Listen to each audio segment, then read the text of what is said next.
Hello guys, welcome back to my channel and welcome back to yet another vlog of Goan series. This is second day in Goa and I hope you guys enjoyed the day 1 in Goa video. ఇప్పుడైతే early morning 6 అవుతుంది. మేము tea కోసం అని చెప్పేసి అలా బయటకు వచ్చాం. But tea అయితే మాకు ఎక్కడ దగ్గరలో దొరకలేదు. మేము మ్యాప్స్లో చూస్తే మాకు పక్కనే నియర్గా బీచెస్ ఉన్నాయన్నమాట. పక్కన చిన్న చిన్న విలేజెస్ ఉన్నాయి. ఉత్తరోడ బీచ్ ఆ నేమ్ వచ్చేసి వెళ్తున్నాము. గోవన్ హౌసెస్ చూసారా, చాలా కలర్ఫుల్గా ఆర్కిటెక్చర్ కానీ భలే ఉంది కదా. ఆ వెళ్ళే వే కూడా చాలా బాగుందండి. ఇప్పుడు వచ్చేసి మార్నింగ్ 6 బట్ స్టిల్ కొద్దిగా ట్రాఫిక్ ఉంది, ఎందుకంటే సండే కదా. గోవన్లో మ్యాక్సిమం అందరూ క్రిస్టియన్సే ఉంటారు, సో ప్రేయర్స్కి వెళ్ళిపోతున్నారు.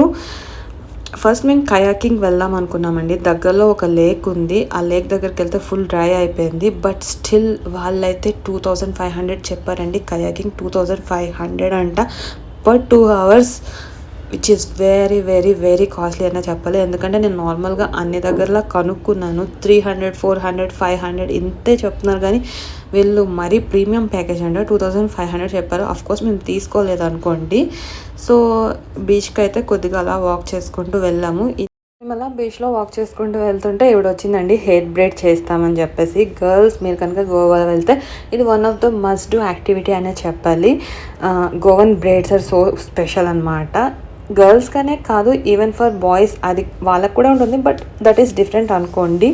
సో ఇవిడైతే పర్ బ్రేడ్కి వన్ సైడ్కి 200 చెప్పింది. మేము బార్గెన్ చేస్తే 100కి వచ్చింది. సో 2 సైడ్స్కి 200 ఇచ్చాము. ఈవిడైతే ఇంగ్లీష్ చాలా ఫ్లూయెంట్గా మాట్లాడుతుందండి. కన్నడ లాంగ్వేజ్ వీళ్ళది, బట్ ఇంగ్లీష్ అయితే చాలా ఫ్లూయెంట్గా మాట్లాడుతుంది. టూరిస్ట్తో మాట్లాడి అలవాటు అయిపోయిందంట. మేము వెళ్ళే టైంకి సీజన్ స్టార్ట్ అవుతుంది, సో అప్పుడే వీళ్ళు కూడా వచ్చారు. చాలా నీట్గా చేసింది. 1 వీక్ వరకు ఉంటుందని చెప్పింది. నాకైతే ఆల్మోస్ట్ 1 వీక్ వరకు ఉంది. ఈవెన్ హెయిర్ వాష్ చేసినా ఊడలేదు, బట్ నేనే కట్ చేసాను ఆఫీస్కి వెళ్ళాలని చెప్పేసి. Season is very down from 2 years. या पहले आपका घर यहाँ है नहीं तो? नहीं सर, इधर हम लोग भाड़े पर घर पे रहते हैं, rent house. You are from basically from? We are from Karnataka. కొంచెం సేపు అలా బీచ్లో ఆడుకొని అండ్ వాటర్లో కొద్దిగా తడిచేసి ఇంకా ప్రాపర్టీకి రిటర్న్ అయిపోయాం. ఈరోజు వచ్చేసి ప్రాపర్టీ ఈ ప్రస్తుతం ఏ ప్రాపర్టీలో ఉన్నామో దాన్ని చెక్అవుట్ చేయాలి. సౌత్ గోవా కొన్ని ప్లేసెస్ చూద్దామని ఐటినరీ వేసుకున్నాం. అండ్ ఎలాగో బ్రేక్ఫాస్ట్ చేయాలి కదా అని చెప్పేసి సౌత్ ఇండియన్ బ్రేక్ఫాస్ట్ ప్లేసెస్ కోసం వెతికాం, బట్ దొరకలేదు. రోడ్ మధ్యలో ఇలా టేబుల్ వేసి అమ్ముతున్నారు గోవన్ బ్రేక్ఫాస్ట్. ఆ వైట్గా ఉంది కదండి, అది వచ్చేసి స్వీట్ ఇడ్లీ. ఏం లేదు, ఇందులో ఇది కోకోనట్, షుగర్ అండ్ రైస్ పౌడర్తో చేశారు. టేస్ట్ బాగానే ఉంది. వీళ్ళ బ్రేక్ఫాస్ట్ అంట, మ్యాక్సిమం ఇవే తింటారంట. ఇవి కాకుండా prawns, beef, sandwiches and fish ఇవి కూడా తింటారు. మేమైతే ప్రాన్, ఫిష్ అండ్ ఈ వైట్ ఇడ్లీ ఉంది కదా, ఇది తీసుకొని breakfast కానించేసాం.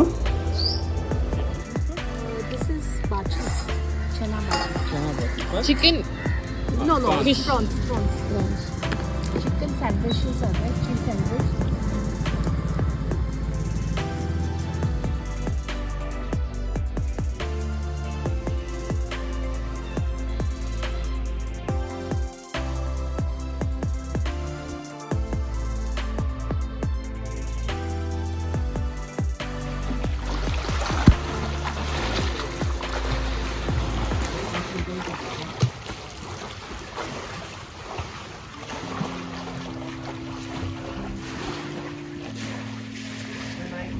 Welcome to day 2.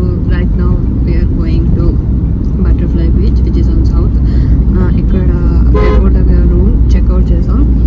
And ఇక్కడ నుంచి బటర్ఫ్లై బీచ్ అండ్ సౌత్లో ఇంకొన్ని ఏమైనా టూరిస్ట్ అట్రాక్షన్స్ ఉంటే అక్కడికి వెళ్ళి ఇక్కడ నార్త్ వెళ్ళిపోయి అక్కడ చెక్ ఇన్ అవుతాం. చలో.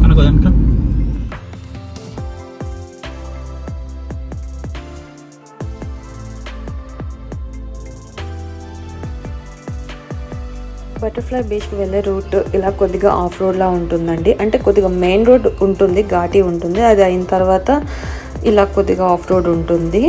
దీనికన్నా ముందు పాడి వాటర్ ఫాల్ అని చెప్పేసి అక్కడికి వెళ్ళాము. ఆ లొకేషన్ కూడా చాలా బాగుంటుందంట, బట్ మేము వెళ్ళినప్పుడు క్లోజ్ అది. ఎందుకంటే ఏదో సమ్ ఇన్సిడెంట్ అయిందంట, యాక్సిడెంట్ ఏదో అవడం వల్ల క్లోజ్ చేస్తారు అక్కడ లోకల్స్ అండ్ టూరిజం వాళ్ళు. Minimum 100 rupees parking. బాగా క్యాష్ చేసుకుంటున్నాను. సో 2 కిలోమీటర్స్ ట్రెక్ ఉంటుంది ఇక్కడ నుంచి బటర్ఫ్లై బీచ్కి. బట్ వెళ్ళేదారిలో వాటర్ ఫాల్ కూడా ఉంటుందని చెప్పేసి ఈ బీచ్ చూస్ చేసుకున్నాను. లాస్ట్ టైం వచ్చినప్పుడు కకోలం బీచ్ అది కూడా చాలా బాగుంటుంది, దానికి కూడా ట్రెక్ ఉంటుంది. ఈ బటర్ఫ్లై బీచ్ని విజిట్ చేయాలి అంటే నన్ను అడిగితే ఈవినింగ్ సన్సెట్ టైం వచ్చేసి బెస్ట్ టైం అంటానండి. ఎందుకంటే ఎండ చాలా ఉంది మేము వెళ్ళిన టైంకి, అండ్ ఆ ఎండలో ట్రెక్ చేయాలి అంటే కష్టం కదా. మేమైతే ఫుల్ టయర్డ్ అయిపోయాం. అండ్ ఈ జీప్ కూడా అవైలబుల్ ఉంటుంది, పే చేయాలి. వన్ సైడ్కి 200 అనుకుంటా, కరెక్ట్గా గుర్తులేదు.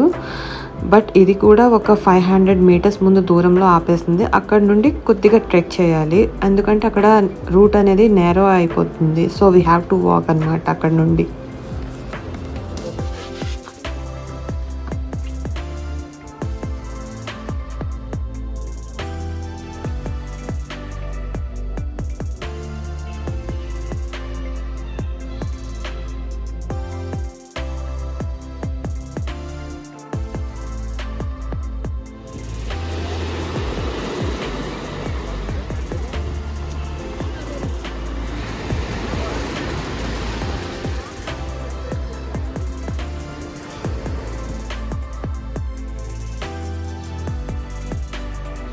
బీచ్ అయితే చాలా బాగుందండి, బట్ సన్సెట్ టైం అయితే చాలా బాగుంటుందని నేను సజెస్ట్ చేస్తాను.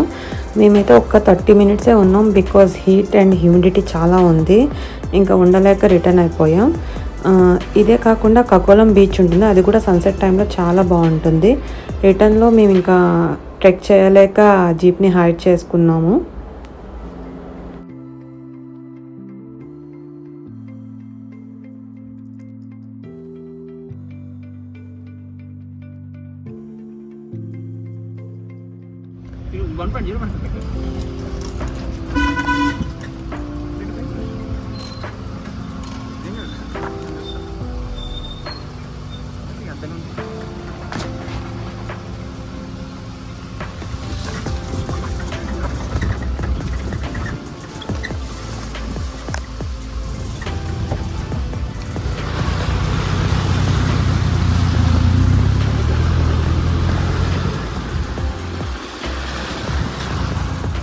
గోవాలోని పీస్ఫుల్గా ఉండాలన్నా, నేచర్ని ఎంజాయ్ చేయాలన్నా తప్పకుండా సౌత్ గోవా మాత్రం మిస్ అవ్వకండి.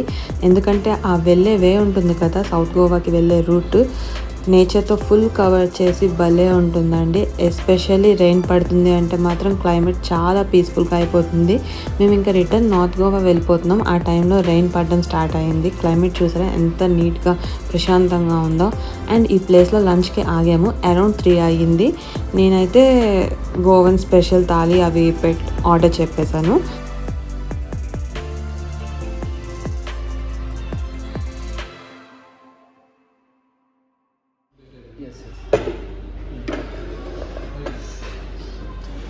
सॉफ्ट ड्रिंक लेते हो? थाली, फिश थाली, स्पेशल थाली, सॉफ्ट ड्रिंक ड्यू 7 अप। नहीं आलोचना क्या है वो? तीसरी हाँ, समुद्र में रहते हैं। Okay, this one is okay, वो आमोटी को मैच फिश का है। is this also fish? This rasa, इस चना फिश, चना okay. जो बोला था समुद्र थम्स अप है ना? थम्स अप नहीं, पेप्सी है। लेकिन Seafood biryani. और पेप्सी ड्यू 7 अप।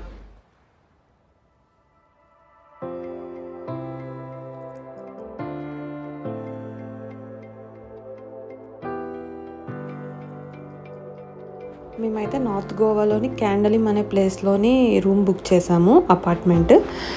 ఇప్పుడు అక్కడికే వెళ్ళిపోతున్నాం డైరెక్ట్గా చెక్ ఇన్ చేయడానికి. Right now we are at near to Mandovi river. Mandovi river ఏంటంటే కెసినోస్కి ఫేమస్ అండి. ఇక్కడ క్రూజెస్ ఉంటాయి, క్రూజెస్లోని కెసినోస్ ఉంటాయి. కపుల్కి 5500 అండ్ స్టాక్కి అయితే 3000. ఇట్ డిపెండ్స్, అంటే కెసినోకి రేట్ మారుతూ ఉంటుంది. ఆ రైట్ సైడ్ చూసారా, అవన్నీ షిప్స్లా ఉన్నాయి కదా, అవే కెసినోస్. ఫస్ట్ మనకి ఒక చిన్న షిప్లోని పికప్ చేసుకొని ఈ పెద్ద క్రూజ్లోని విడిచిపెట్టేస్తారు. Live music, DJ, food and games ఇవన్నీ ఉంటాయి అక్కడ. దీని బ్యాక్ సైడ్ వ్యూ మేము ఉంటున్నది. ఇది వచ్చేసి బ్యాక్ సైడ్ వ్యూ కెసినోస్కి. ఇందాక అక్కడ బ్రిడ్జ్ నుంచి వచ్చాం కదా, సో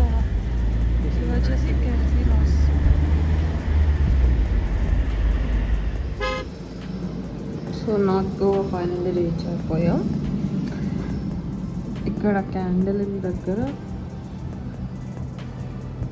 ఒక అపార్ట్మెంట్లో చెక్ఇన్ చేసాం.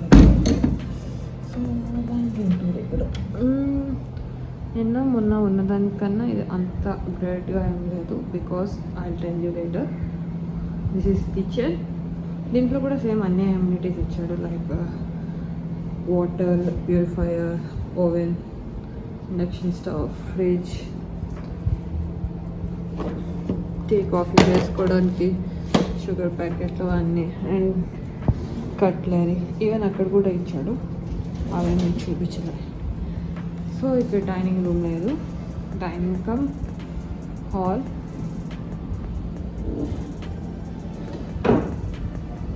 with TV and a big balcony.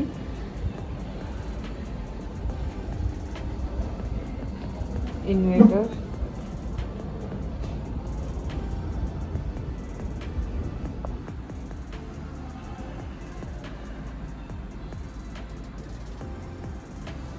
So ఇక్కడ ఏంటంటే ఓన్లీ 1 బాత్రూమే ఉంది. ఇది మై టాయిలెట్స్. ఓన్లీ 1 బాత్రూమే ఉండే, దీనికి అటాచ్డ్ ఏం లేదు.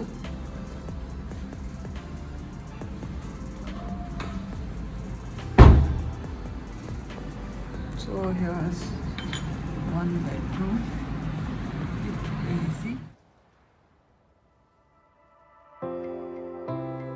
రూమ్ చెక్ఇన్ అయిపోయాక కొద్దిగా ఫ్రెష్ అప్ అయిపోయి అలా వాక్ చేసుకుంటూ బీచ్ వైపు వచ్చామండి. ఇది క్యాలంగుట్ బీచ్. ఇక్కడ స్ట్రీట్స్ చూసారా, భలే కలర్ఫుల్ ఉన్నాయి.